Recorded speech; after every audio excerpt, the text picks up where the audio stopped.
Thank you, Mr. Chairman.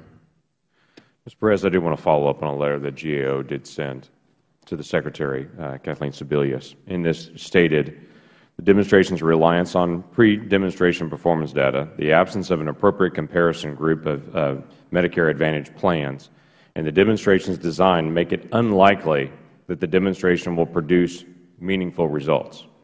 In other words, we are going to spend $8.3 billion in something we are calling a demonstration, but it is very unlikely it is going to produce any results that will help us as a demonstration at all. Then the second thing I found very interesting, which I want to ask you about, our findings during the course of the evaluation of the demonstration also raised concerns about whether the demonstration falls within HHS's Section 402 authority. You mentioned this. You said there are two things. The demonstration must provide additional incentives to increase efficiency, and the second thing, the demonstration must enable the agency to determine whether the demonstration is in fact demonstrates increased efficiency. So let me ask you about this. How can a demonstration based on data collected before the finalized rule was issued create incentives for 2012 and 13? So we have 70% of the money being spent on this $8.3 billion right now to prove the efficiency of the changes, but the changes haven't happened yet. How can that occur? Well, sir, those are exactly the concerns and questions that we have with the demonstration as designed. Both for 2012, 2013, it is based on pre-demonstration data, performance that has already occurred, and so therefore those plans would not be able to take any actions. So we're doing a demonstration and pouring $8.3 billion into demonstrate effectiveness is something that it's not possible this year or next year. Do we have the criteria established for 2014? For 2014, what we found was that for the majority of the demonstration, there still would not be additional incentives. Have the quality rating, the STAR quality rating, has that been established for 2014? For 2014, the data being collected would be collected between January of 2011 and June of 2012, so recently. But the Medicare Advantage plans, do they know what the STAR rating will be for 2014? No, they will be receiving the STAR ratings in the fall of 2012. Okay, so let me try to evaluate this. Currently, we have an $8.3 billion demonstration program that we're pouring the majority of the money into this year, but we're not evaluating criteria on change because it's from previous data. And then there's another chunk of it for the next year, and then we're trying to evaluate their effectiveness of changing into data. They don't even know what that is yet. So no one even knows what 2014 data is yet. So how do we evaluate the effectiveness of this demonstration towards data they don't even know what they're directing towards?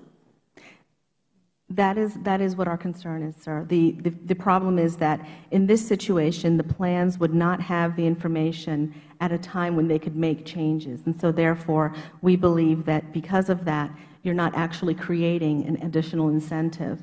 And then furthermore, even in those plans, like the 3-star plans for 2014, where there are some changes, the CMS still has not shown how they would be able to compare whether those changes had an effect to increase efficiency and economy. So we see flaws in that design. Okay, so a demonstration program is to demonstrate increased effectiveness, but we're pouring the bulk of this money into the first year of it when it's impossible to demonstrate effectiveness because there's no comparison, another large chunk of it into next year, and then trying to evaluate the effectiveness on 3 years out from now when the criteria is not even set yet and how they're going to manipulate towards that and change towards that.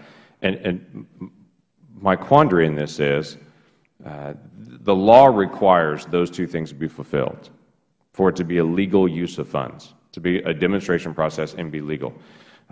You were asked the question earlier, and you made the statement, it's not illegal, but it's outside of the statute. Can you help me understand the difference between them spending $8.3 billion and it's not an illegal use of funds, but it's outside of the statute? What's the difference? Yes. The reason that we reached our conclusion where we looked at those elements and said that they do not appear to meet the criteria of the statute is there are several factors we had to take into account. First, we do recognize that the Section 402 authority does give the Secretary broad authority to make changes in payments for the efficiency and economy of services. So we recognize it was broad. we looked at the legislative history and case law, and those sources were very limited. There was very little there that we could use where we could apply then the law to facts as presented in this demonstration. So we had that limitation as well. And finally, we of course recognize that the Secretary does have discretion, and that we did need to give some deference to that discretion. So basically you're saying that the Secretary has broad authority. No one's done this ever before? Well, and so to this size, to this scale, this type, so it's hard to say it's illegal because it's never been done. Well, it's hard for us to say it's illegal because we don't, the usual sources that we would have to apply the law would be legislative history and case law, and that is virtually non-existent in this case. There's very little on those points. So therefore, what we were able to look at was really compare the facts that CMS presented, the rationale they presented for their demonstration, and then compared that to the plain language of the statute, which does require the creation of additional incentives, as well as for the agency to be able to determine whether those changes did increase the efficiency and economy of services. So HHS is spending $8.3 billion with no prior pathway to this in the past, and not sure they're going to be able to accomplish it in the future, and dropped a lot of dollars into this particular year into Medicare Advantage, and we don't know why. We're just left to guess at that point. Well, for our purposes, and look in the work that we did as a legal matter, as well as Mr. Cosgrove, in looking at that demonstration, we cannot find how this demonstration is going to either test what it says it's testing, and from the legal standpoint, we cannot find that it meets the criteria as based on the plain language of that statute. Thank you. With that, I yield back.